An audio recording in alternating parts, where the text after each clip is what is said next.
আমাদের স্কুল পর্যায়ে আপনি যেমনটা শুরুতে বলছিলেন যে 11 রকমের শিক্ষা ব্যবস্থা আছে, তো এইটাতে নানান ঘরানার মানুষের নানান চাহিদার কারণে এ ধরনের শিক্ষা ব্যবস্থাগুলো ডেভেলপ করেছে। প্রাইভেট, পাবলিক বা মাদ্রাসা, কমি মাদ্রাসা, ভোকেশনাল, ইংলিশ মিডিয়াম, এ ধরনের নানান মাদ্রাসা হয়েছে। আবার মাদ্রাসার মধ্যে ইংলিশ মিডিয়াম, বাংলা মিডিয়াম হয়েছে। স্কুলগুলোর মধ্যে হচ্ছে English version, Bangla, English medium, নানান কিছু আছে।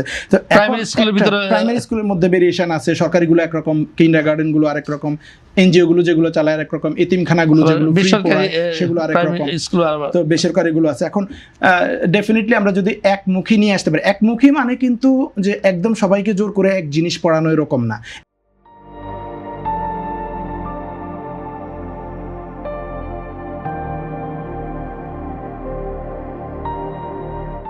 এক জিনিস মানে হচ্ছে একটা কমন কারিকুলামের মধ্যে নিয়ে আসা, এবং সেখানে যদি আমরা অপশনাল ভেরিয়েশন রাখতে পারি, মনে করেন কেউ চাইলে এডিশনাল এই সাবজেক্টটা পড়তে পারে, ওটা পড়তে পারে, এ ধরনের ভেরিয়েশন রেখে যদি আমরা করতে পারি, তাহলে একটা কমন স্ট্যান্ডার্ড যেটা হচ্ছে আমাদের মৌলিকভাবে আমাদের জাতির বা আমাদের দেশের বেসিক জিনিসগুলোকে হোল্ড করে, এবং একই সাথে মানুষের যে আশা আকাঙ্ক্ষা সেটা ফিল আপ করে।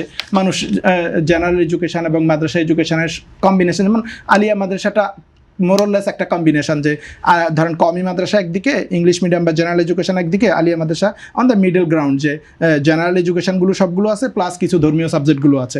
এ ধরনের একটা কম্বিনেশন হতে পারে, যে যাতে একমুখী একটা এডুকেশন মানুষ পায়। গার্ডিয়ানদের যেমন মোরাল এডুকেশনের একটা ডিমান্ড আছে, এট দ্য সেম টাইম আমাদের জেনারেল এডুকেশনের ডিমান্ড আছে। সো এটার একটা কম্বিনেশন হতে পারে যদি আমরা করতে পারি। কতটুকু সম্ভব হবে এটা চ্যালেঞ্জিং, বাট করতে পারলে ডেফিনেটলি ভালো হবে আমাদের জন্য।